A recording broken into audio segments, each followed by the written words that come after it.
नमस्कार, total health में आप सभी का स्वागत है। मैं हूं किरण भारद्वाज। नारी है शक्ति, नारी है सम्मान, नारी से ही रोशन घर परिवार, नारी से ही है जगत संसार। स्वस्थ है नारी तो समझिए सशक्त है परिवार। आज हम बात करेंगे टोटल हेल्थ में स्वस्थ नारी सशक्त परिवार अभियान के बारे में। प्रधानमंत्री श्री नरेंद्र मोदी ने मध्य प्रदेश के धार से स्वस्थ नारी सशक्त परिवार अभियान की शुरुआत की, साथ ही 8वें राष्ट्रीय पोषण माह का भी शुभारंभ किया है। क्या महत्वपूर्ण है इसमें आपको ये सब बताएंगे, क्योंकि महिलाओं का स्वास्थ्य सभी के लिए महत्वपूर्ण है। आजकल भागदौड़ भरी जिंदगी में कई तरह के खतरे महिलाओं के स्वास्थ्य पर मंडराते हैं। अनीमिया एक बड़े खतरे के रूप में सामने आता है। गर्भावस्था में सही पोषण न मिलना या देखभाल ठीक से न होना एक बड़ी समस्या बन सकता है और जटिलता उत्पन्न कर सकता है महिलाओं के स्वास्थ्य के लिए और उनके होने वाले बच्चे के स्वास्थ्य के लिए। साथ ही आपको ये भी बताएंगे कि गर्भावस्था में सही पोषण मिलना कितना आवश्यक है और क्यों महत्वपूर्ण है कि इस अवस्था में महिला की सही देखभाल हो। अधिक वजन और मोटापा एक बड़ा खतरा है सभी के लिए, लेकिन जब ये महिलाओं में होता है तो इसकी जटिलताएं कई अधिक हो जाती हैं। इसलिए अधिक वजन या मोटापा है तो उस पर ध्यान देने की आवश्यकता है। इसके अतिरिक्त महिलाओं में मानसिक स्वास्थ्य समस्याएं भी काफी देखी जाती हैं। अवसाद हो, एंजाइटी, डिप्रेशन या उदासीनता एक बड़ी समस्या के रूप में महिलाओं के सामने आता है। किस तरह से इन समस्याओं का समाधान ढूंढा जा सकता है और क्यों आवश्यक है इनकी सही समय पर पहचान करना। बढ़ती उम्र की महिलाओं की बात करें तो उनके लिए स्तन कैंसर और कैंसर सर्विक्स यानी गर्भाशय के मुख का कैंसर काफी देखा जाता है, एक बड़ा खतरा है। उसके अलावा महिलाओं के स्वास्थ्य के लिए पोषण की कमी और कुपोषण से होने वाली समस्याएं काफी अधिक देखी जाती है, जो महिलाओं के स्वास्थ्य को प्रभावित करती है। इन सभी समस्याओं को दूर करने के लिए, इनसे बचाव करने के लिए और नारी के स्वास्थ्य को बेहतर बनाने के लिए लाया गया है स्वस्थ नारी सशक्त परिवार अभियान। आप इसी के तहत 17 सितंबर से 2 अक्टूबर तक देश भर में आयुष्मान आरोग्य मंदिर और सामूहिक स्वास्थ्य केंद्रों पर 1 लाख और उससे अधिक शिविर लगाए जाएंगे। स्वास्थ्य की देखभाल के लिए ये शिविर है, जिसमें आपको विस्तार से जानकारी दी जाएगी उन सभी खतरों की जो महिलाओं के स्वास्थ्य को प्रभावित करते हैं। स्वस्थ नारी और सशक्त परिवार अभियान सभी के लिए महत्वपूर्ण है। क्यों? ये हम जानेंगे विशेषज्ञों से और साथ ही ये भी समझेंगे कि इस अभियान के अंतर्गत कौन सी सुविधाएं मिलेंगी, इस अभियान का उद्देश्य क्या है, ये आपको बताएंगे विशेषज्ञ। कौन सी सेवाएं इस अभियान के तहत उपलब्ध होंगी, कहां-कहां पर ये सेंटर्स हैं, कहां पर इन सेवाओं का लाभ उठाया जा सकता है। स्वस्थ नारी सशक्त परिवार अभियान क्यों महत्वपूर्ण है, ये समझने की आवश्यकता है। महिलाओं के स्वास्थ्य को कैसे ये बेहतर बनाएगा, इस अभियान का मुख्य उद्देश्य क्या है, ये हम आपको बताएंगे। कौन सी सेवाएं इस अभियान के अंतर्गत उपलब्ध हैं, इसकी जानकारी विशेषज्ञ आपको देंगे और साथ ही ये भी जानेंगे विशेषज्ञों से कि महिलाओं में बीमारियों की जल्द पहचान इस अभियान के तहत कैसे सुनिश्चित की जाएगी। अनीमिया हो, उच्च रक्तचाप की समस्या हो, मधुमेह हो या महिलाओं में होने वाले कैंसर, इन सभी रोगों से बचाव के लिए, जागरूकता के लिए और इनकी जल्द पहचान के लिए ये अभियान कैसे और कितना उपयोगी है। साथ ही महिलाओं के स्वास्थ्य को बेहतर बनाने के लिए सहायक सिद्ध होगा स्वस्थ नारी सशक्त परिवार अभियान कैसे, ये हम जानेंगे विशेषज्ञों से। जानकारी की शुरुआत करते हैं एक रिपोर्ट से और समझ लेते हैं कि कौन से कारक महिलाओं के स्वास्थ्य को प्रभावित करते हैं और किस तरह की समस्याएं उनके लिए हो सकती हैं।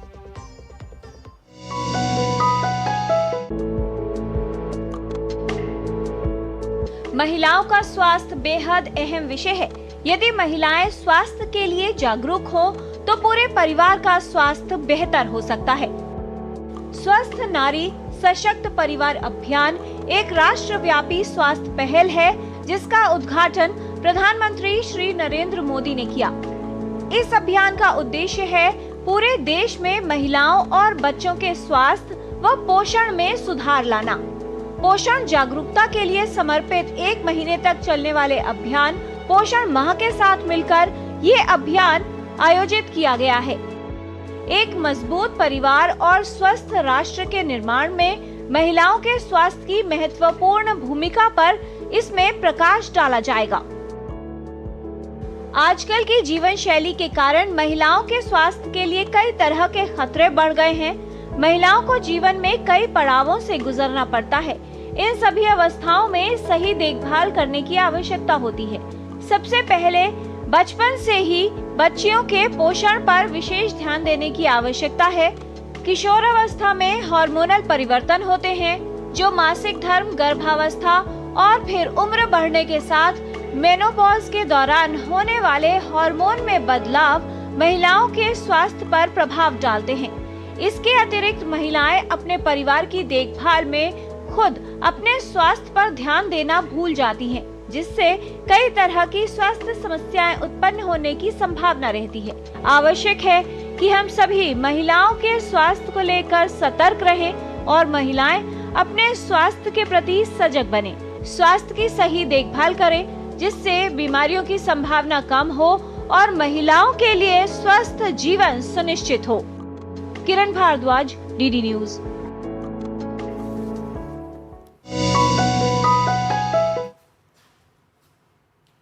महिलाएं परिवार का आधार होती हैं, लेकिन अक्सर देखा यह जाता है कि महिलाएं परिवार की जिम्मेदारी उठाते हुए कहीं अपनी तरफ ध्यान देना भूल जाती हैं और उनका स्वास्थ्य पीछे छूट जाता है। लेकिन जब स्वस्थ होगी नारी तभी सशक्त बनेगा परिवार। इसलिए आवश्यक है कि महिलाओं के स्वास्थ्य पर ध्यान दें।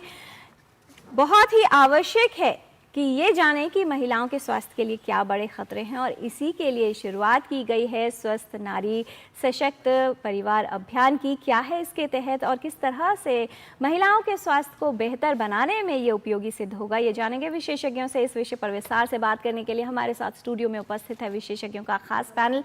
उनसे आपका परिचय करा दें। हमारे साथ हैं doctor Garima Kachhawa, professor obstetrics and gynaecology, all India institute of medical sciences, new Delhi. बहुत स्वागत है डॉक्टर गरिमा आपका।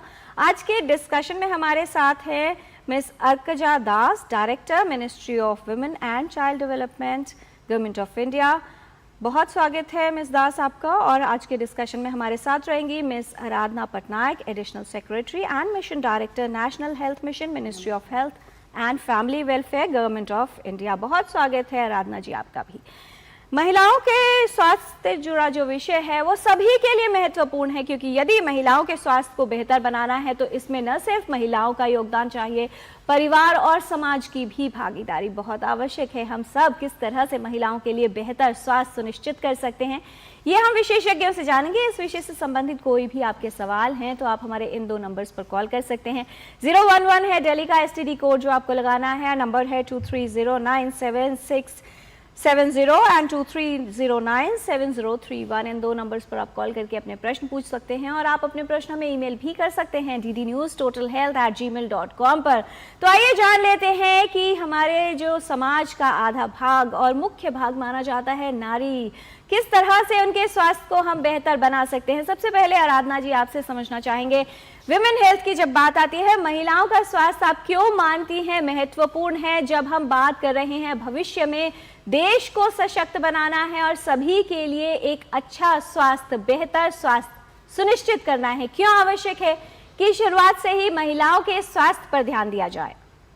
महिलाएं अक्सर अपने स्वास्थ्य के प्रति ज़्यादा ध्यान नहीं देती हैं। महिलाएं, हम हमेशा देखते हैं समाज में कि महिलाएं अपने पूरे परिवार का ध्यान रखती है, परिवार के हर सदस्य के स्वास्थ्य का ध्यान रखती है। जब लेकिन अपनी बात आती है तो महिलाएं अक्सर अपने स्वास्थ्य को अनदेखा कर देती हैं। साथ ही साथ महिलाएं इस देश की रीढ़ है। महिलाएं एक नई पीढ़ी को लाती हैं समाज में, तो जो नई पीढ़ी अगर हम चाहते हैं स्वस्थ हो, ये आवश्यक है कि महिलाएं भी स्वस्थ हो। इसी सोच को ध्यान में रखते हुए माननीय प्रधानमंत्री जी की प्रेरणा से हम लोगों ने 17 सितंबर से 2 अक्टूबर स्वस्थ नारी सशक्त परिवार अभियान को शुरू किया है। इस अभियान के दौरान हमारे लगभग देश में 2 लाख से ज़्यादा स्वास्थ्य केंद्र हैं जहां पर ये अभियान चलाया जा रहा है, ये स्वास्थ्य शिविर चलाई जा रही है। इन स्वास्थ्य शिविरों में हम लोग मुख्य रूप से चाहे डायबिटीज़ हो, हाइपरटेंशन हो, कैंसर, ओरल, ब्रेस्ट या सर्वाइकल कैंसर हो, एनीमिया की जांच, साथ ही साथ टीबी की जांच, अगर वो जनजातीय क्षेत्र है तो वहाँ पर सिकल सेल एनीमिया की जांच, और जितनी भी गर्भवती माताएं हैं उनका ANC एंटीनेटल चेकअप, उनका टीकाकरण, बच्चों का टीकाकरण, और सभी महिलाओं का काउंसलिंग, न्यूट्रिशन, पोषण पर काउंसलिंग, और साथ ही साथ मेंस्ट्रुअल हाइजीन एडोलेसेंट गर्ल्स के लिए उनका काउंसलिंग, और कैसे अपने स्वास्थ्य के प्रति वो जागरूक रहें और हमेशा कैसे स्वस्थ रहें, अपने शरीर का कैसे ध्यान रखें, इस पर मुख्य रूप से ये शिविरें आयोजित की गई हैं। जी, और इसके लिए जानकारी और जागरूकता के लिए ये बहुत जरूरी है कि पहले समस्या की पहचान कर ली जाए। तो डॉक्टर गरिमा से जान लेते हैं। डॉक्टर गरिमा, क्या मुख्य खतरे आपको नजर आते हैं जब हम अलग अलग एज ग्रुप की महिलाओं की बात करते हैं? शुरुआत करें अगर बचपन से, उसके बाद किशोरावस्था आती है, फिर एक प्रेगनेंसी का जो पीरियड होता है वो बहुत महत्वपूर्ण होता है माँ के लिए भी और गर्भ में पल रहे शिशु के लिए भी, मिडिल एज विमेन है, और उसके अलावा बढ़ती उम्र की महिलाएं। क्या हर आयु की महिलाओं के लिए स्वास्थ्य के लिए खतरे और चुनौतियां अलग हैं? नहीं जी, बिल्कुल आपने सही कहा कि औरतों के अंदर हर वक्त ज़िंदगी के हर दौर में अलग अलग तरह की समस्याएं आती हैं, और जिस तरह से औरतें एक नई पीढ़ी को जन्म देती हैं तो बहुत ज़रूरी है कि उनका स्वास्थ्य हर समय बिल्कुल ठीक हो। अगर हम बचपन में देखें तो बचपन में अक्सर और जो नई नन्ही बच्चियां हैं उनको घर के अंदर थोड़ा सा पोषण की दिक्कत आती है, क्योंकि जो मेन अच्छा खाना है, या ये मान्यता रही है कि एक बेटे को या एक लड़के को ज़्यादा ताकत और एनर्जी की ज़रूरत है तो उसके लिए अलग तरीके का खाना रखा जाता है, जबकि एक वुमन, एक लड़की के लिए सोचते हैं कि वो तो घर में ही रहती है तो उसे कुछ भी दिया जा सकता। तो इस मानसिकता में बहुत बदलाव आया है और अभी भी थोड़े बदलाव की ज़रूरत है, और हमें एक अच्छा पोषण एक किशोर अवस्था में देना बहुत ज़रूरी है, जिससे वो अनीमिया जैसी एक जटिल समस्या से सुधार ला सके। अगर बच्ची में पहले से ही अनीमिया है तो उसके शारीरिक विकास में बहुत बड़ी बाधा आती है और आगे जाके कई तरह की समस्याएं हो सकती हैं। किशोरावस्था में आजकल के मॉडर्न वर्ल्ड में एक बहुत बड़ी समस्या आई है, वो आई है ओबेसिटी की, ज़्यादा वजन की। तो क्या होता है कि धीरे धीरे लोगों में, हमारे यहाँ पे काम तो बहुत कम हो गया है, लेकिन ये जंक फूड आने के कारण बच्चियों को देते हैं तो उसके कारण उनके अंदर ओबेसिटी होती है, जो कई तरह की उनकी मेंस्ट्रुअल की प्रॉब्लम्स हो जाती हैं और आगे उनको गर्भावस्था प्राप्त करने में भी दिक्कत आती है। और सिमिलरली फिर आगे जाएं, अगर ठीक है कि हमारे देश के अंदर एक चीज़ है कि गर्भवती होते ही महिलाएं थोड़ी बहुत अपने स्वास्थ्य केंद्र की तरफ पहुंच जाती हैं और उनका इलाज कुछ प्रतिशत तक काफ़ी महिलाओं में सही हो जाता है। लेकिन एक बार ये स्थिति निकल जाती है, परिवार उनका संपूर्ण हो जाता है, उसके बाद परिवार से लेकर अस्पताल तक की सड़क बहुत लंबी हो जाती है और वो अपनी बहुत सारी समस्याएं, चाहे मासिक को लेके समस्याएं, चाहे बाकी शरीर में मासिक ख़त्म होने के बाद जो मीनोपॉज की समस्याएं हैं, वो चुपचाप साइलेंटली उससे सफ़र करती रहती हैं और वो वहाँ तक नहीं पहुँच पाती हैं, जिसका असर उनके आगे के जीवन पे बहुत गंभीर रूप से पड़ता है। जी, और उसके पीछे एक मानसिकता ये भी है कि जब इस तरह के परिवर्तन या लक्षण या समस्याएं महिलाओं को आती है तो उनको ये लगता है कि ये सामान्य है, यानी बढ़ती उम्र का ही एक लक्षण है। लेकिन ऐसे में आवश्यकता है कि एक विशेषज्ञ के पास जाएं, लक्षण को पहचान कर, समस्या की पहचान कर सही तरह से उसका समाधान ढूंढे। और जब बात आती है अपने आधार को मजबूत बनाने की, तो पोषण उसमें बेहद भूमिका निभाता है। अर्काजा जी, जब पोषण की बात आती है तो दोनों तरफ के सिनेरियोज हमें देखे जा रहे हैं आजकल। एक वो जिनको बिल्कुल ही न्यूट्रिशनल डेफिशिएंसीज हैं, बहुत सारे कुछ लोग जो बहुत खान पान पर पैसा खर्च नहीं करते। वहीं दूसरी तरफ एक दूसरा सिनेरियो भी हमारे सामने है जहां पर गलत तरीके से कैलोरीज का इंटेक हो रहा है। जो लोग अफोर्ड कर सकते हैं उनमें भी किसी न किसी तरह से कुपोषण प्रभावित कर रहा है। कितनी आवश्यकता है कि हम जो खा रहे हैं खान पान को लेकर जागरूकता हो और ये समझ लिया जाए कि पोषण कितना है स्वाद के साथ साथ भोजन में। जी बिल्कुल, आपने जैसा कहा कि आजकल ये बहुत हम देख रहे हैं कि कुपोषण सिर्फ किसी एक वर्ग में सीमित नहीं है, हर वर्ग में दिखता है, क्योंकि हमारा जो है डाइट और जो हम जो खान पान करते हैं वो बैलेंस्ड नहीं हो पा रहा है। और इसी को देखते हुए, और ये न्यूट्रिशन या पोषण जो है वो घर घर में ज़रूरी है, वो हर कैटेगरी के लोगों के लिए ज़रूरी है, सभी के लिए ज़रूरी है। इसी को ध्यान में रखते हुए माननीय प्रधानमंत्री जी ने 2018 में पोषण अभियान का लॉन्च किया था, जिससे कि पोषण जो है एक जन आंदोलन बन जाए, और ये जन आंदोलन जो है उसी के माध्यम से हर घर में सही पोषण का जो मैसेज जाए, ताकि लोग अपना जो डाइट देखते हैं वो बिल्कुल ही सही रहे और बैलेंस रहे, हर तरह का खाना, वो हर तरह के व्यंजन वो खाए, ताकि उनका हर एक माइक्रोन्यूट्रिएंट मैक्रोन्यूट्रिएंट सारे जो है उन्हें पर्याप्त मात्रा में मिले। और इसी क्रम में सबसे ज़्यादा ज़रूरी शायद पोषण जो है महिलाओं के लिए और छोटे बच्चों के लिए बहुत ही ज़रूरी है।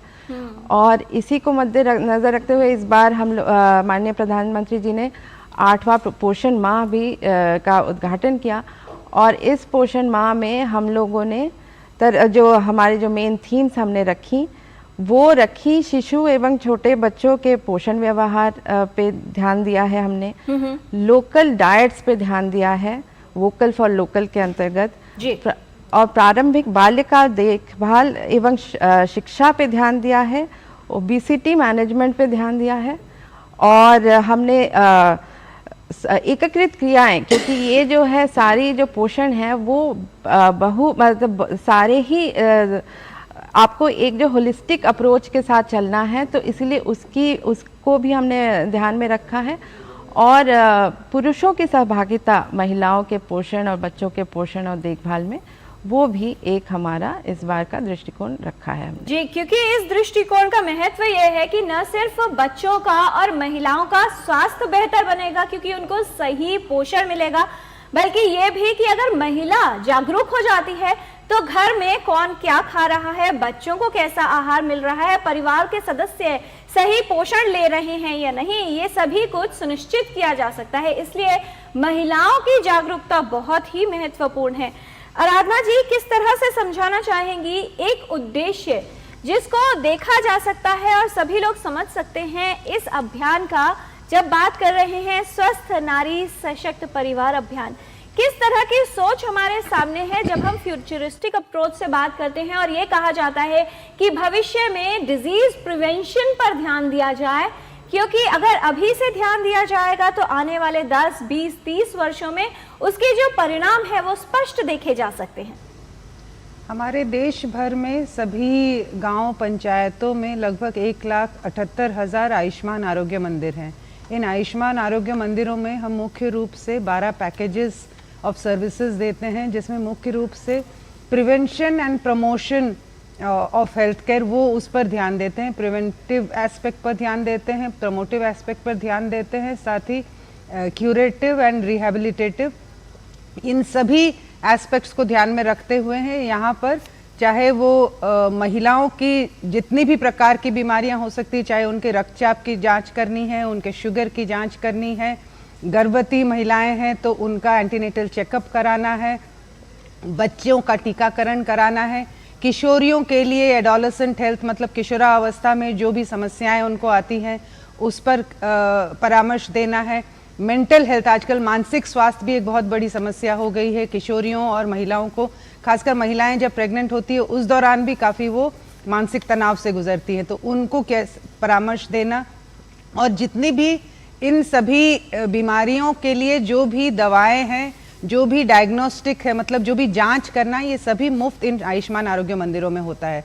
इसके अलावा विशेषज्ञ जो हैं हमारे सामुदायिक स्वास्थ्य केंद्र से लेकर जिला अस्पताल और मेडिकल कॉलेजेस में उपलब्ध हैं, तो वहाँ भी, और हमारे जो प्रीमियर इंस्टीट्यूट से एम्स, INIs, ये सभी जगह भी हमारे विशेषज्ञ हैं, तो उन सभी को एक कंटिन्यूम ऑफ केयर के तहत उनको रेफरल किया जाता है इन्हीं आयुष्मान आरोग्य मंदिरों से, और उन अस्पतालों में जो विशेषज्ञ सेवा उनकी देनी है, जैसे गर्भावस्था में गायनेकोलॉजिस्ट की सेवा उनको देनी है, तो उसका पूरा प्रबंध, उसके साथ साथ कैंसर की जितनी भी समस्याएं हैं उसका स्क्रीनिंग हमारे आयुष्मान आरोग्य मंदिर में होता है, लेकिन रेफरल होता है, जो फाइनल जांच और कंफर्मेशन होता है वो जिला अस्पतालों में और मेडिकल कॉलेजेस में होता है। उसी तरह टीबी की भी अगर बीमारी की बात करें तो बेसिक स्क्रीनिंग जो इनिशियल स्क्रीनिंग होती है वो आयुष्मान आरोग्य मंदिर स्तर पर होती है और उसके बाद उसका रेफरल के लिए जिला अस्पताल, सामुदायिक स्वास्थ्य केंद्र और मेडिकल कॉलेजेस में होता है। तो ये पूरी हमारी जो व्यवस्था है आमतौर पर अपॉर्चुनिस्टिक स्क्रीनिंग हम कहते हैं, मतलब जो बीमार होता है वही इन स्वास्थ्य केंद्रों पर आती है जो महिलाएं हैं। इस अभियान की सोच ये रही है कि हम लोगों तक पहुंचे, महिलाओं तक पहुंचे, महिलाओं को जागरूक करें और उन महिलाओं को प्रेरित करें कि वो, उनको लग रहा होगा कि उन्हें कोई बीमारी नहीं, लेकिन फिर भी वो अपना जांच करा ले, अपने बीपी का जांच करा ले, अपने शुगर का जांच करा ले, अगर उन्हें लग रहा है हेमोग्लोबिन का जांच करा ले। तो इस तरह अगर वो स्वस्थ हो जाएंगे, वो जानेंगे कि सभी जांच के बाद वो स्वस्थ हैं, तो उन्हें कोई चिंता करने की आवश्यकता नहीं है। लेकिन अगर कहीं ना कहीं उनको कमी लग रही है, आ रहा है कि हीमोग्लोबिन कम है या उनका रक्तचाप ज़्यादा है, तो फिर उसके आगे का उसका इलाज वो भी मुफ्त सरकारी अस्पतालों से हो सकता है। जी, और बहुत सी महिलाएं ये जरूर सोच रही होंगी कि जब समस्या नहीं है तो जांच क्यों करवाई जाए। तो जांच करवाना और इन शिविरों पर जाना या विशेषज्ञ के पास जाना इसलिए महत्वपूर्ण है क्योंकि जीवन शैली से संबंधित बहुत सी ऐसी बीमारियां हैं, चाहे हाई ब्लड प्रेशर या हाइपरटेंशन की बात की जाए या मधुमेह की बात की जाए, जिन्हें साइलेंट डिजीज माना जाता है। ओबेसिटी उनमें से एक सबसे बड़ी समस्या है जो न सिर्फ अपने आप में समस्या है लेकिन कई अन्य बीमारियों के लिए प्रवेश द्वार भी मानी जाती है। इसलिए यदि आपका वजन ज्यादा है या नहीं, आप किस तरह से महसूस कर रही हैं, लेकिन आपको इस फैसिलिटी का, इस सुविधा का लाभ उठाना है। आपके घर के आसपास जो भी आरोग्य मंदिर है, ऐसे स्वास्थ्य शिविर आयोजित किए गए हैं, वहां पर आप जाएं और अपनी जांच अवश्य करवाएं, विशेषज्ञ से बात करें और ये जान लें कि कौन सी जांच आपके लिए महत्वपूर्ण है और किस तरह से इनसे आपको लाभ मिल सकता है। इस विषय पर और जानकारी देंगे और बात करेंगे महिलाओं को स्वास्थ्य किस तरह से रखा जा सकता है और कैसे उनके स्वास्थ्य को बेहतर बनाया जा सकता है। इस छोटे से ब्रेक के बाद आप कहीं मत जाइएगा, देखते रहिए डीडी न्यूज। अब आया असली स्वाद। अब आया स्वाद। जब स्वाद के पड़े हो लाले तो MDH का चंकी चाट मसाला डालें। MDH का चंकी चाट मसाला। MDH। मेरी पसंद। मेरी पसंद। मेरी पसंद। मेरी पसंद। हमारी पसंद। हम सबकी पसंद। मजबूत देश का मजबूत सरिया हो गया स्टील। मोदी जी ने भारत को दिया सेवा और विकास। अब दिल्ली का भविष्य बदल रहा है। 5,580 करोड़ रुपए से बना 75 किलोमीटर लंबा UER2, 4 से 6 लेन का हाईटेक आउटर रिंग रोड और 5,360 करोड़ रुपए का द्वारका एक्सप्रेसवे, 11,000 करोड़ रुपए का इंफ्रा बूस्ट। दिल्ली को तेज रफ्तार देने के लिए दिल्ली बोले थैंक यू मोदी जी। 11 साल से मोदी जी ने गढ़ी है आधुनिक दिल्ली की नींव। भारत मंडपम 2700 करोड़ रुपए का वर्ल्ड क्लास सेंटर, यशो भूमि 5,400 करोड़ रुपए का आयोजन गौरव, नया संसद भवन, 971 करोड़ रुपए का लोकतंत्र का मंदिर, Central Vista, Ambedkar International Centre, National Memorial. Delhi में भव्य आधुनिक निर्माण के लिए दिल्ली बोले thank you Modi ji. MDH की देगी मिर्च, देगी मिर्च का तड़का, अंग अंग फड़का। MDH की देगी मिर्च। ब्रेक के बाद टोटल हेल्थ में आपका स्वागत है। किस प्रकार से महिलाओं के लिए बेहतर स्वास्थ्य संभव हो सकता है, ये बता रहे हैं आपको विशेषज्ञ। एक और विशेषज्ञ हमारे साथ हैं मध्य प्रदेश से, doctor Saloni Sidana, mission director national health mission है हमारे साथ। बहुत स्वागत डॉक्टर सलोनी। इस बार प्रधानमंत्री ने मध्य प्रदेश से ही स्वस्थ नारी सशक्त परिवार अभियान की शुरुआत की है। किस तरह का जो है प्रतिक्रिया वहाँ के लोगों में देखी जा सकती है और कितना महत्वपूर्ण है ये कदम वहाँ के सभी लोगों के लिए जागरूकता को बढ़ाने के लिहाज से? जी, 17 सितंबर को धार जिले से माननीय प्रधानमंत्री जी ने स्वस्थ नारी सशक्त परिवार अभियान की शुरुआत की। केंद्र सरकार और राज्य सरकार के मार्गदर्शन में मध्य प्रदेश में करीब 10,000 आयुष्मान आरोग्य केंद्रों पर ये कैंप, स्पेशलिस्ट कैंप के साथ आयोजन कर रहे हैं। बहुत अच्छा उत्साह दिख रहा है महिलाओं में। अभी तक जैसे मैम ने बताया वैसे हमारे मध्य प्रदेश में भी करीब 3.5 लाख महिलाओं की NCD नॉन कम्युनिकेबल डिजीज अर्थात हाई ब्लड प्रेशर और डायबिटीज की जांच हो चुकी है। 50,000 के करीब महिलाओं ने अपना हीमोग्लोबिन मेजर करवाया है, जिसमें से 15,000 किशोरियां भी है और 1 लाख के करीब गर्भवती महिलाओं की जांच पिछले 3 दिनों में हो चुकी है। एक बहुत ही अच्छा उत्साह दिख रहा है, महिलाएं खुद ये बढ़कर आयुष्मान आरोग्य केंद्रों पे आ रही हैं। उसके अलावा मानसिक स्वास्थ्य के लेकर, पोषण को लेकर जो काउंसलिंग की जा रही है उसमें भी महिलाएं बहुत बढ़ चढ़ कर हिस्सा ले रही हैं। इसके अलावा 1-3 दिनों में करीब 20,000 लोगों ने रक्तदान किया है। जैसे कि हम जानते हैं जब महिलाओं में सीवियर है उनको ब्लड ट्रांसफ्यूजन की जरूरत होती है, चाहे वो गर्भावस्था में हो चाहे वो बच्चे हो, तो ये ब्लड अवेलेबिलिटी जो जन समुदाय के माध्यम से करवानी है, तो 20,000 लोगों ने अपना जो रक्तदान किया है, मुझे लगता है ये एक जन भागीदारी और जन समुदाय का इस विषय के साथ जुड़ने का एक बहुत परफेक्ट एग्जाम्पल है। सिकल सेल एनीमिया की भी करीब 40,000 लोगों की जांच पिछले 3 दिनों में हुई है। तो ओवरऑल पिक्चर ये है कि हर तरफ से नॉट जस्ट द फीमेल्स, जो पुरुष है वो भी इस अभियान में जुड़ रहे हैं, जो कि एक्चुअली इस अभियान की परिकल्पना है, और महिलाएं खुद आगे चलकर आयुष्मान आरोग्य केंद्रों पे आ रही हैं। जी, आपके पास फिर लौटेंगे डॉक्टर सलोनी, लेकिन उससे पहले डॉक्टर गरिमा, ये जो बात आती है महिलाओं में एनीमिया एक बड़ी समस्या है और सिकल सेल एनीमिया देखा जाए तो किस तरह से ये समस्या महिलाओं को प्रभावित करती है और किस तरह के दुष्परिणाम हो सकते हैं इनके स्वास्थ्य पर? देखिए, अनीमिया का तो बहुत सीवियर इफ़ेक्ट होता है महिलाओं के शरीर पे।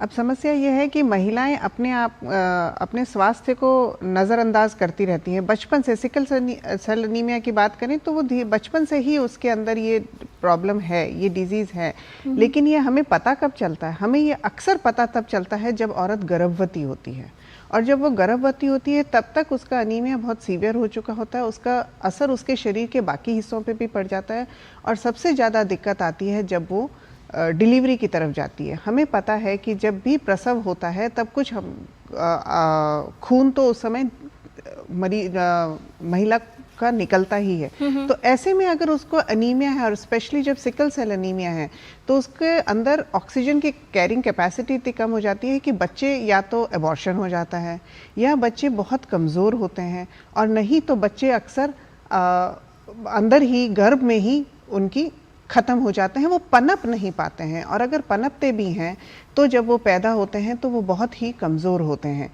तो हर बार, और ऐसा नहीं है कि इसी बार होगा, अगर ये बीमारी हमने प्रिवेंटेबल है, अगर हमने ये बीमारी किशोरावस्था में उसकी पहचान कर ली और महिला को और उसके परिवार को इसके बारे में जानकारी दे दी, जागरूक कर दिया, तो जब वो अपनी गर्भावस्था में एंटर करेगी तो ये सारी प्रॉब्लम्स उसको बिल्कुल नहीं होगी, और सही और स्वस्थ गर्भ होगा और स्वस्थ बच्चा पैदा होगा। जी, सिकल सेल एनीमिया के अलावा भी जो आयरन डेफिशिएंसी एनीमिया है डॉक्टर गरिमा, वो भी काफ़ी बच्चियों में, महिलाओं में देखा जाता है। कुछ लक्षण बताना चाहेंगे जिससे शुरुआत से ही कहीं ना कहीं आइडेंटिफाई किया जा सके कि कहीं कुछ समस्या है? बिल्कुल, अनीमिया की तो बहुत समस्या। इसका एक कारण भी ये है कि औरतों के अंदर जैसे ही औरत का मासिक धर्म शुरू होता है तो हर महीने उनका खून का स्राव होता है, जिसके कारण भी उनमें एक हेल्दी वुमन में भी खून की कमी होने का खतरा रहता है। अगर ये लॉस जो हर महीने होता है उसको हम उसके पोषण से भरपाई ना कर पाएं तो शुरू में अक्सर ये भी होता है कि जो किशोर महिलाएं होती हैं, जो यंग गर्ल्स होती हैं, उनके अंदर मासिक थोड़ा लंबे टाइम तक आता है क्योंकि वो पूरी तरह से परिपक्व नहीं होता है शरीर। तो इसके लिए सबसे पहली जानकारी और जो सिम्टम्स ये हैं कि जो लड़कियां हैं, किशोर लड़कियां हैं, वो जल्दी थक जाएंगी, वो किसी भी तरीके की फिजिकल एक्टिविटी अपने कॉलेज स्कूल्स में वो उसमें पार्ट लेना पसंद नहीं करेंगी, नाच गाने में बहुत जल्दी थक जाएंगी। तो जो उनकी स्कूल की एक्टिविटीज़ हैं, हमें प्रोत्साहन देना चाहिए कि वो उनकी फिजिकल एक्टिविटी वाले, चाहे योगा हो, चाहे डांस हो, चाहे गेम्स हो, उसके अंदर वो पार्ट लें, लेकिन वो उसमें उनको बहुत जल्दी थकान हो जाती है, उनके पाँव में सूजन आने लगती हैं, उनकी शरीर के अंदर हमें एक मतलब जो एक शौर्य और जो चेहरे पे दिखता है वो नहीं नज़र आता। तो वो सब प्रॉब्लम्स जब उनमें थकान की और सांस भरने की, थोड़ा सा भी काम करने पे, या पाँव में सूजन आने की, चमड़ी में बहुत ज़्यादा सूखापन आने की, बालों को झड़ने की, ये सारे समस्याएं जो लक्षण हैं वो अनीमिया की तरफ जाते हैं और हमें इसका जांच कर लेनी चाहिए। इनफैक्ट अनीमिया की जांच तो हर किशोरावस्था में हर किशोर लड़की की हो जानी चाहिए, जिससे ये पता चल जाए कि उन्हें कोई प्रॉब्लम नहीं है। जी, और अगर बहुत ज़्यादा थकान महसूस हो रही है, आंखों के नीचे काले गड्ढे हैं, बहुत ज़्यादा वीकनेस लगती है, छोटी छोटी देर में थक जाते हैं, या फिर चिड़चिड़ापन महसूस होता है, तो ये सब एनीमिया के लक्षण हो सकते हैं। इसमें आहार की कितनी भूमिका है, यानी किस तरह का आहार इस समस्या को दूर कर सकता है और क्या कुछ इसके लिए किया जा रहा है, ये भी जानेंगे। लेकिन उससे पहले एक कॉलर है हमारे साथ, कृष्णा जी है फोन लाइन पर। बहुत स्वागत है आपका कृष्णा जी, पूछिए सवाल। हाँ मैडम, मैं यूपी से गाजीपुर जिले से बोल रहा हूँ। मेरी वाइफ 2 साल का मेरा बेटा है, और वाइफ का जो ये कलाई के यहाँ दर्द होता रहता है और घुटने में दर्द होता रहता है, जैसे बैठने में, और फिर उसके बाद कमर में दर्द होता रहता है। तो इसके लिए मैडम ये विशेषज्ञ से हम जानना चाहेंगे कि क्या समस्या है। उनकी एज, उम्र कितनी है और वजन कितना है कृष्णा जी? उम्र 26 साल है मैडम जी। 26 जी। डॉक्टर गरिमा, क्या आप इनको एडवाइस करना चाहेंगे? क्या वो बता सकते? एक बच्चा है उनके? जी, एक बच्चा है। देखिए, अभी उनकी उम्र मात्र 26 साल है, वो बहुत यंग है, और इस समय अगर कलाई में और घुटनों में दर्द हो रहा है तो आम तौर पर तो नहीं होना चाहिए। तो पहली बात तो यह है कि उन्हें एक डॉक्टर की सलाह लेनी चाहिए, ये कंफर्म करने के लिए और कोई गंभीर बीमारी नहीं है।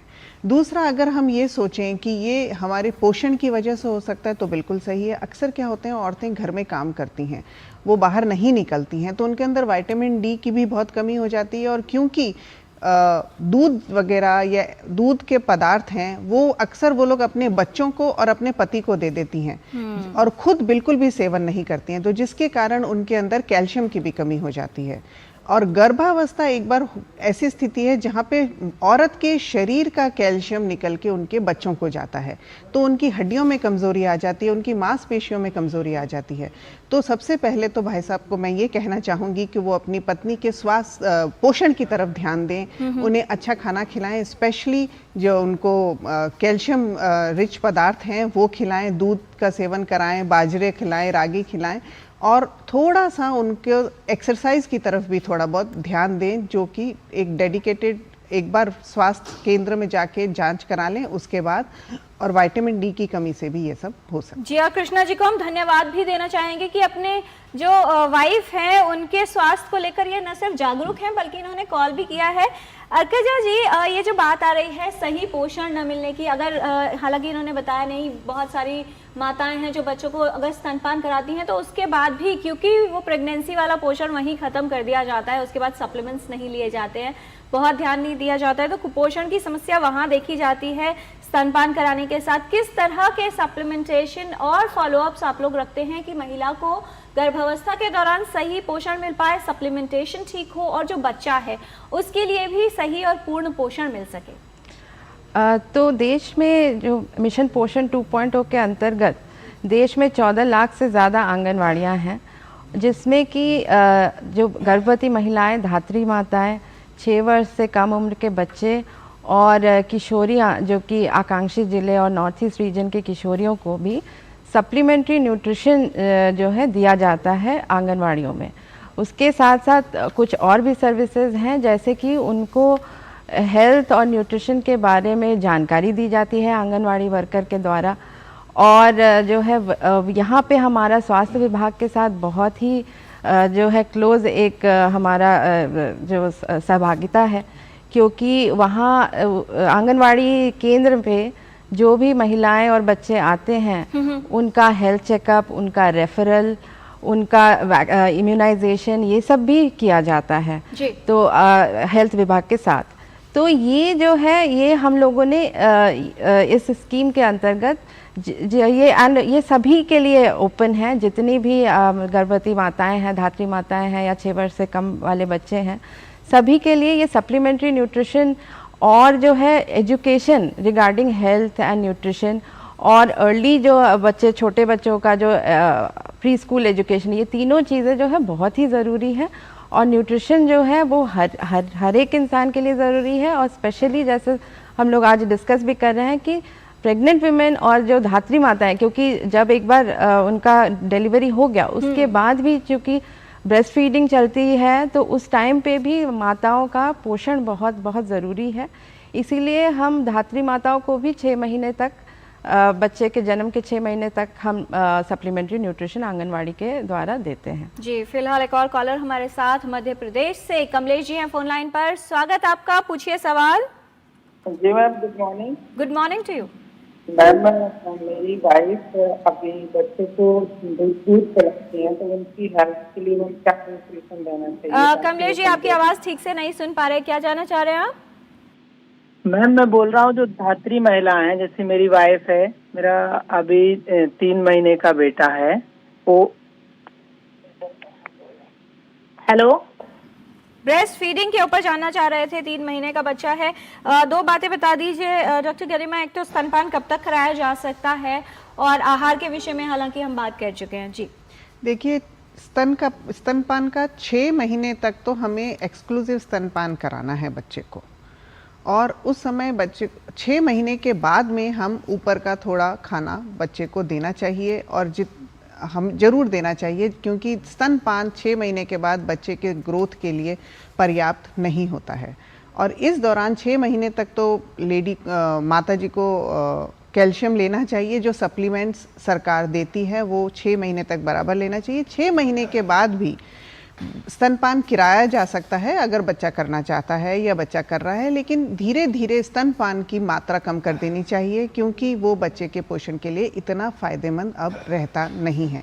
लेकिन इस समय ध्यान देना बहुत ज़रूरी होता है माताओं के लिए कि वो अपना कैल्शियम सप्लीमेंटेशन तब तक चालू रखेंगी जब तक वो स्तनपान करा रही हैं। अगर वो 6 महीने के बाद भी स्तनपान करा रही हैं तो उन्हें कैल्शियम सप्लीमेंटेशन लेना चाहिए, और हमारे जितने भी आरोग्य मंदिर है वहाँ पर जाकर उनको पोषण की जानकारी लेनी चाहिए, जो आगे के कई सालों तक वो अपने खान पान में बदलाव ला सकें और उनको अपने खान पान में ऐड कर सकें, जिससे इनको इन चीज़ों की कमी बाद में महसूस ना हो। जी आराधना जी, इस तरह की जानकारी, आप काउंसलिंग की बात भी कर रही थी कि सही पोषण मिले उसके लिए भी जानकारी दी जा रही है। साथ ही राजेश जी का एक इंटरेस्टिंग और इम्पोर्टेंट प्रश्न है, वो ये कह रहे हैं कि यहाँ पर बात आ रही है कि यदि नारी स्वस्थ होगी तभी परिवार सशक्त होगा, और महिलाओं के लिए ये अभियान चलाया जा रहा है। जो ब्लड कैंप्स लगाए जा रहे हैं ब्लड डोनेशन के लिए, क्या पुरुष भी वहाँ जाकर रक्तदान कर सकते हैं? क्या कहना चाहेंगी? एकदम, ये जो जितने भी हमारे शिविरें लगाए जा रही हैं, अभी तक लगभग हम लोगों ने 3 लाख के आसपास स्वास्थ्य शिविर लगा लिया है पिछले 4-5 दिनों में। इसमें मुख्य उद्देश्य है कि हम महिलाओं पर फोकस कर रहे हैं, लेकिन पुरुष भी इस स्वास्थ्य शिविर का लाभ ले सकते हैं, चाहे वो ब्लड डोनेशन कैंप लगा हो, चाहे ये स्वास्थ्य शिविर जहां विभिन्न प्रकार की जांचें हो रही हो। कुछ जांचें जो महिलाओं के लिए विशेष है, जैसे कि ब्रेस्ट कैंसर, सर्वाइकल कैंसर, ये सब महिलाओं के लिए केंद्रित है। अन्यथा पुरुष भी अपने रक्तचाप का जांच करा सकते हैं, अपने अगर उनको कोई समस्या है तो उसका भी वो करा सकते हैं।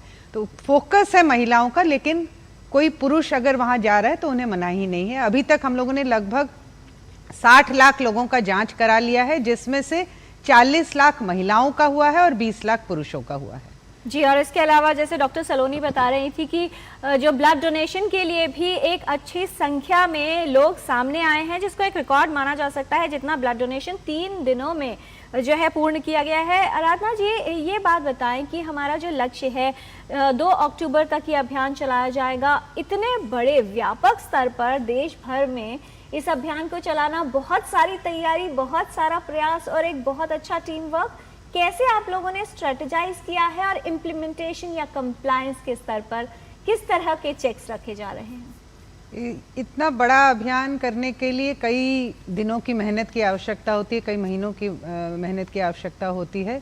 हम लोगों ने इसके लिए पूरा स्ट्रैटेजिक प्लान किया। एक तो राज्य सरकारें, सभी जो हमारे 36 राज्य सरकारें हैं, उनके साथ निरंतर बैठक किया गया, उनको कहा गया माइक्रो प्लान तैयार करने के लिए। नेशनल स्तर पर भी, राष्ट्रीय स्तर पर भी हम लोगों ने पूरा एक एक चीज़ का प्लानिंग किया। इस पूरे अभियान को मॉनिटर करने के लिए एक हम लोगों ने एक पोर्टल डेवलप किया है राष्ट्रीय स्तर पर, जिस पर सभी कैंप्स के प्लानिंग का डिटेल्स लोगों ने उसमें भरा, सभी राज्यों ने भरा। तो जब पहले हमारे पास आया था 17 से पहले 16 रात तक का जो आंकड़ा मैं बताना चाहूँगी, लगभग 17 तारीख के लिए ही लगभग 1 लाख कैंप्स हम लोगों ने प्लान कर लिया था और पूरी इस अवधि के लिए 10 लाख से ऊपर की प्लानिंग हो गई थी। तो उस पोर्टल पे जो राज्यों ने भरा, उसमें ना सिर्फ कहाँ पर वो कैंप करेंगे, उस कैंप में कौन विशेषज्ञ जाएंगे, कौन डॉक्टर्स जाएंगे, उसकी भी विस्तृत जानकारी उस पोर्टल पर उपलब्ध है।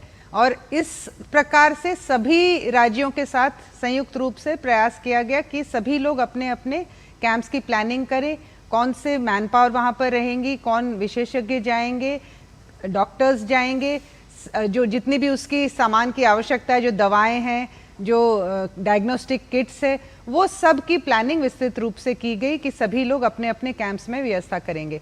साथ ही साथ प्रचार प्रसार की भी आवश्यकता थी, तो हमारी आशा बहनों की मदद से हम लोगों ने घर घर जाके ये संदेश पहुंचाया। 3 दिन पहले ही कहा गया था सभी राज्यों की कि अपने कैंप्स की जानकारी अब 3 दिन पहले से ही आशा बहनों के माध्यम से, मीडिया के माध्यम से, अखबारों के माध्यम से, रेडियो के माध्यम से, सभी प्रकार के ऐसे जो भी तंत्र है उसके माध्यम से आप जानकारी गांव-गांव, घर-घर तक सभी महिलाओं को पहुंचाएं। फिलहाल एक कॉलर है, उनका सवाल जान लेते हैं। मध्य प्रदेश से हमारे साथ चंचल जी हैं फोन लाइन पर। स्वागत आपका, क्या है आपका सवाल? अपने टीवी की आवाज कम कर दीजिए चंचल जी और सवाल पूछिए। जी मेरा सवाल ये है कि हेलो जी चंचल जी सवाल पूछिए। हेलो, हाँ बताइए, क्या जानना चाहती हैं आप? जी मेरा सवाल ये है कि ना मेरे को जब पीरियड आते हैं तब 2-3 दिन से तो बिल्कुल भी नहीं आता और पेट बहुत ज्यादा दर्द होता है। आपकी एज कितनी है और वेट कितना है? जी मैं 19 साल की हूँ। वेट, वजन कितना है आपका? डॉक्टर गरिमा क्या कहना चाहेंगी? इनको पीरियड से संबंधित समस्या आ रही है, फ्लक्चुएशन है, 19 ईयर्स की अभी है, क्या एडवाइस करना चाहेंगी? देखिए 19 साल की इनकी उम्र है और अक्सर 11-12 साल में हमें महीना आना और किशोर लड़कियों को शुरू होता है। शुरू के कुछ सालों तक, 2-2.5 सालों तक उनके महीने में दर्द नहीं होता, मगर महीना थोड़ा ज़्यादा जाता है। लेकिन धीरे धीरे जैसे जैसे ये शरीर परिपक्व होने लगता है, तब उनका कहते हैं अंडाशय से अंडे बनने लगते हैं। ऐसी स्थिति में उनको महीने के दौरान दर्द हो सकता है।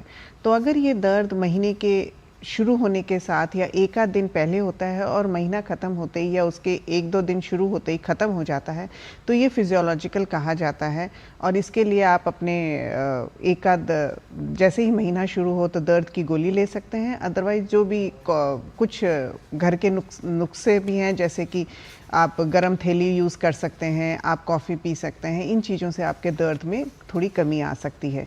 लेकिन ये अगर ज़्यादा हो रहा है, जैसे कि महीने के 2-3 दिन पहले से शुरू हो गया है और हर महीने वो बढ़ता जा रहा है, तो इसकी जांच करानी ज़रूरी है।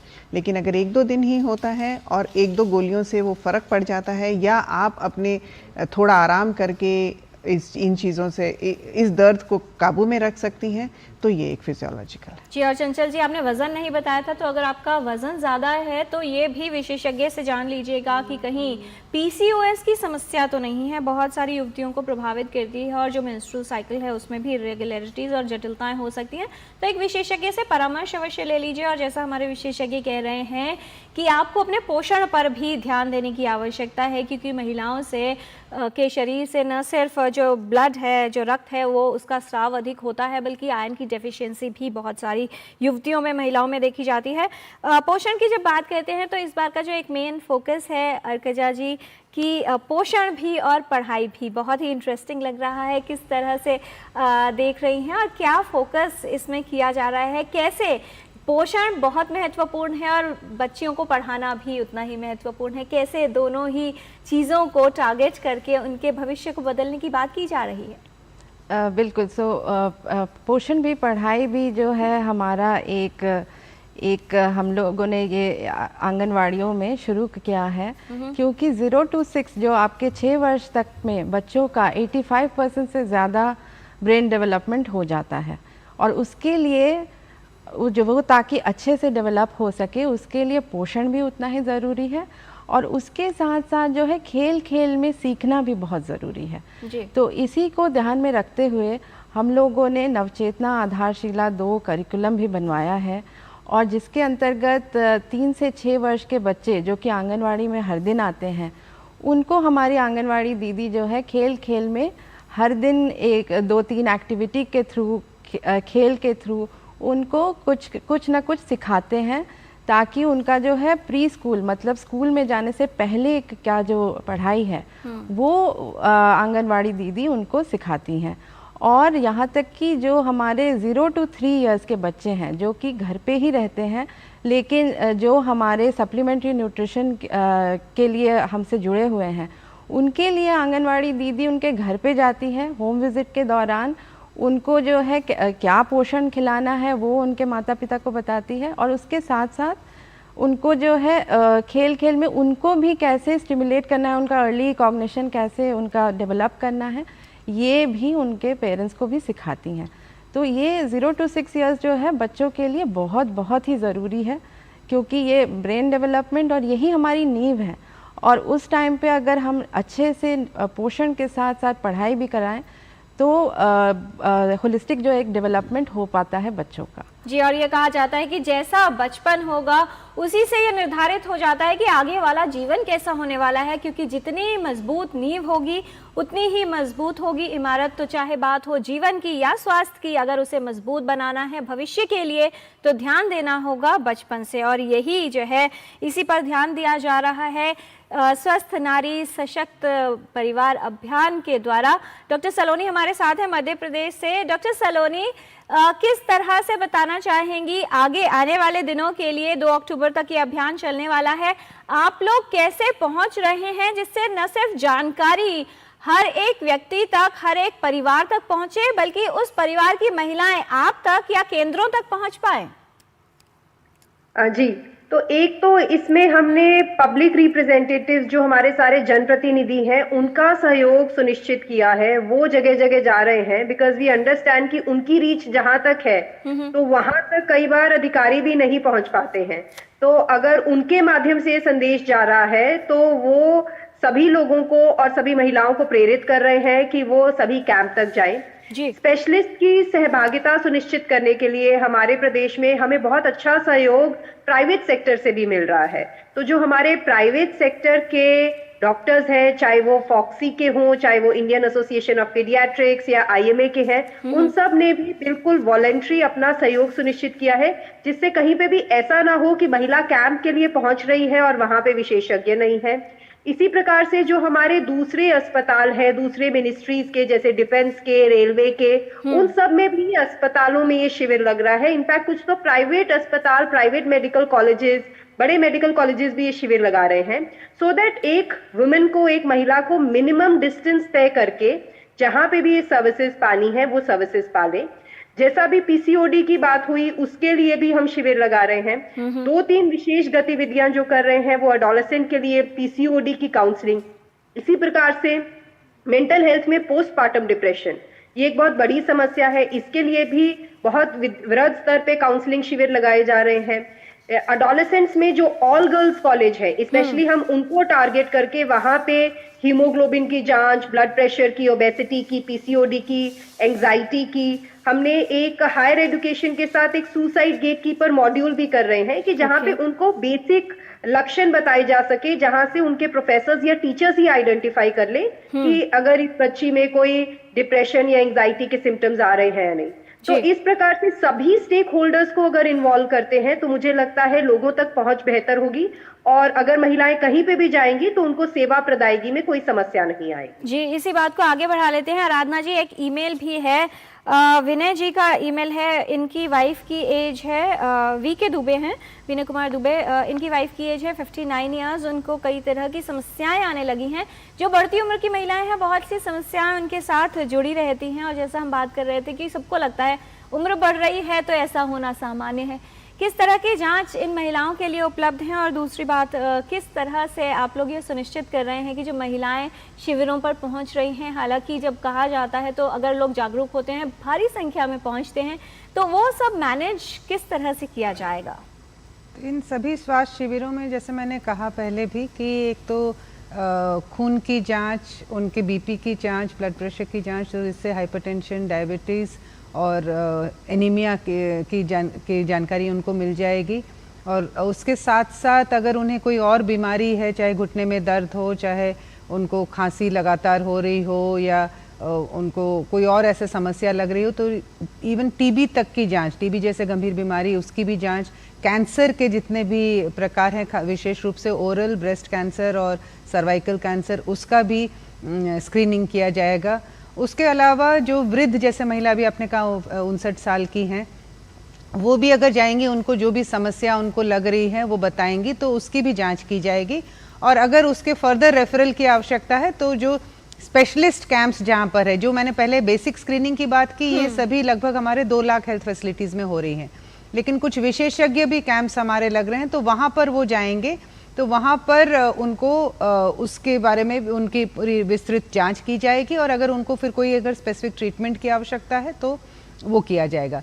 इसके अलावा काउंसलिंग, जैसे मैंने बताया कि हर प्रकार के उम्र के लिए क्या खान पान की आवश्यकता है, किशोरावस्था में क्या आवश्यकता है, वृद्ध होने पर क्या आवश्यकता है, अगर प्रेग्नेंट वुमेन है, उसके गर्भवती महिला है तो उसे क्या आवश्यकता है, धात्री महिला है तो उसे क्या आवश्यकता है, उस तरह की भी सारी काउंसलिंग की जा रही है। और मेंटल अगर कोई हेल्थ की भी इश्यूज़ हैं, अगर उनको लग रहा है डिप्रेशन है, एंग्जाइटी है, तो उसकी भी काउंसलिंग की जा रही है। ये जो मैंने बताया, ये हमारे स्वास्थ्य केंद्रों, जो सरकारी स्वास्थ्य केंद्रों के बारे में बताया, लगभग 2 लाख हमारी हेल्थ फैसिलिटीज़ है। इसके अलावा हमने प्राइवेट इंस्टीट्यूशंस को भी इसमें उनको भी इसमें शामिल किया है इस अभियान में। इसके अलावा रिलीजियस इंस्टीट्यूशन, धार्मिक संस्थाएं भी इसमें बढ़ चढ़ के आगे आ रही हैं।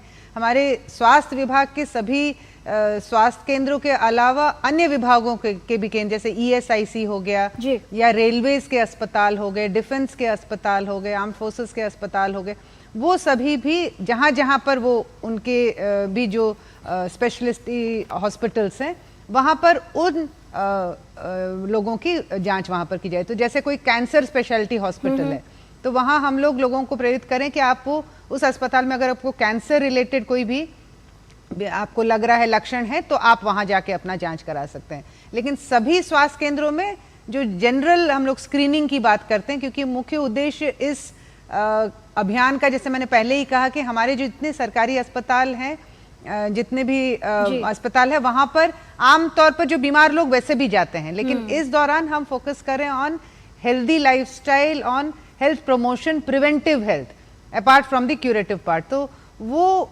लोगों को प्रेरित करके, महिलाओं को विशेष रूप से प्रेरित करके वहां तक ले जाएं कि वो अपने खुद के स्वास्थ्य का जांच कराएं और अपने स्वास्थ्य के प्रति जागरूक भी रहें। जी, और वहां पर अगर विशेषज्ञों को लगता है कि आगे जांच की आवश्यकता है तो उनको रेफर कर दिया जाएगा। अस्पताल हैं, स्पेशलाइज्ड सेंटर्स हैं जहां पर उनको भेजा जाएगा। इसलिए आपको पहला कदम उठाना है, आपको पहुंचना है अपने घर के आसपास जो भी शिविर है, स्वास्थ्य केंद्र है या फिर आरोग्य मंदिर है, जहां पर मुफ्त में ये सभी सेवाएं उपलब्ध हैं, यानी कि जांच हो रही है, फ्री कंसल्टेशन है और आपके स्वास्थ्य को बेहतर बनाने का प्रयास है। आज हम टोटल हेल्थ में बात कर रहे हैं महिलाओं के स्वास्थ्य के बारे में और आपको बता रहे हैं कि किस तरह से स्वस्थ नारी सशक्त परिवार अभियान महिलाओं के स्वास्थ्य को बेहतर बनाने और समाज को समृद्ध और सशक्त बनाने में उपयोगी सिद्ध हो रहा है। कुछ और जानकारी लेंगे विशेषज्ञों से एक छोटे से ब्रेक के बाद। आप देखते रहिए टोटल हेल्थ। दादी के हाथों का जादू और खुशबू से महकता घर। MDH गरम मसाला, असली मसालों से भरा हूँ मैं, क्योंकि हर रिश्ता है स्वाद से जुड़ा। पापा, ये रही आपकी दवाई। बेटा, इतनी महंगी दवाइयाँ, हर महीने घर का बजट बिगड़ जाता है। अब टेंशन मत लीजिए पापा, जहाँ पहले लाइफ सेविंग ड्रग्स पर 12% GST देना पड़ता था, अब ये GST फ्री हो गई, जिससे अब हर महीने 10,000 के बिल पर 1200 की बचत होती है। और इंश्योरेंस पे GST तो फ्री है ही, अब सेहत और बजट दोनों सुरक्षित। जब धरती चीर कर निकलता है लोहे का पत्थर और मिलता है मोंगिया के जोश से, फिर तपता है, पिघलता है और बनता है फौलाद। अब होता है सरिया सारी खूबियों के साथ। मोंगिया स्टील, मजबूत देश का मजबूत सरिया। जिन्होंने यूज किया है वो जानते हैं असली हींग का स्वाद। MDH सुपर हींग, शुद्धता का असली तड़का।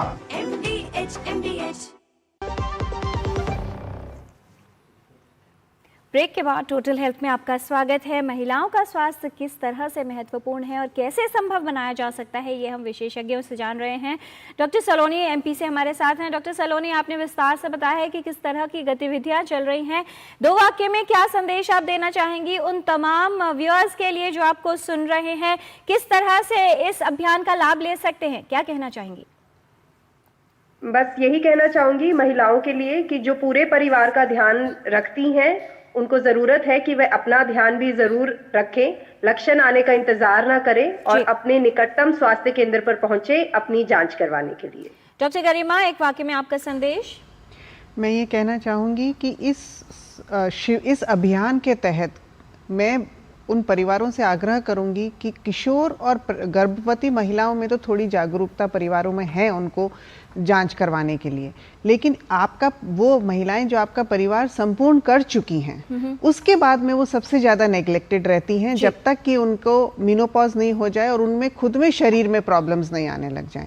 तो गर्भ पूर्ण करने वाली महिलाओं का शिविर तक पहुंचना बहुत ज़रूरी है और उनकी तरफ ध्यान दें। उन्हें कम से कम साल में 1 बार नहीं तो 2 साल में 1 बार उनकी जांच कराएं नियमित रूप से, क्योंकि यही वो वक्त है जब धीरे धीरे कैंसर या और दूसरी शरीर की प्रॉब्लम्स आने लगती हैं और इन्हें इसी समय अगर पकड़ लिया जाए तो फिर आगे कोई समस्या नहीं होगी और इनका संपूर्ण इलाज भी किया जा सकता है और बहुत सारे कैंसर हैं जिन्हें प्रिवेंट भी किया जा सकता है। अर्कजा दास जी, क्या कहना चाहेंगी पोषण को लेकर 1 वाक्य में?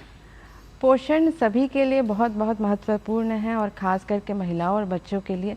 तो मैं पोषण अभियान का स्लोगन ही बोलूँगी कि सही पोषण तो देश रोशन। बहुत महत्वपूर्ण। आराधना जी, क्या है आपका संदेश सभी महिलाओं के लिए, सभी परिवारों के लिए और पूरे समाज के लिए? स्वस्थ नारी होगी तो सशक्त परिवार होगा, स्वस्थ परिवार होगा तो स्वस्थ देश के लिए नारी को स्वस्थ होना बहुत आवश्यक है। नारी देश की रीढ़ है और चूंकि वो अगली पीढ़ी को जन्म देती हैं तो इसीलिए मैं सभी नारियों से अनुरोध करना चाहूँगी, सभी महिलाओं से अनुरोध करना चाहूँगी, कोई भी उम्र आपकी हो, चाहे वो बच्ची हो, चाहे किशोरावस्था में हो, चाहे गर्भवती माता हो, चाहे धात्री माता हो, चाहे वृद्ध महिला हो, जी, सभी महिलाएं अपना इस स्वास्थ्य केंद्र का लाभ लें, इस अभियान का लाभ लें और अपने स्वास्थ्य के प्रति जागरूक रहें। बहुत धन्यवाद इस तमाम जानकारी के लिए सभी विशेषज्ञों का। और जब बात है नारी के स्वास्थ्य की तो इसमें हम सभी की भागीदारी, हम सभी का योगदान और हम सभी की जिम्मेदारी आवश्यक है। कहते हैं कि सीढ़ियां उन्हें ही मुबारक हो जिन्हें कुछ मंजिल तक जाना है। हमारी मंजिल है आसमान पर, हमें अपना रास्ता खुद ही बनाना है। तो सभी को स्वस्थ करने के लिए शुरुआत की जा रही है नारी के स्वास्थ्य से और नारी का स्वास्थ्य बेहतर हो इसके लिए रास्ता भी बनाया गया है। आवश्यकता है कि हम सभी उस पर चलें और अपनी सेहत का ध्यान रखें। आज के कार्यक्रम में इतना ही। हमारी पूरी टीम को दीजिए अनुमति। नमस्कार।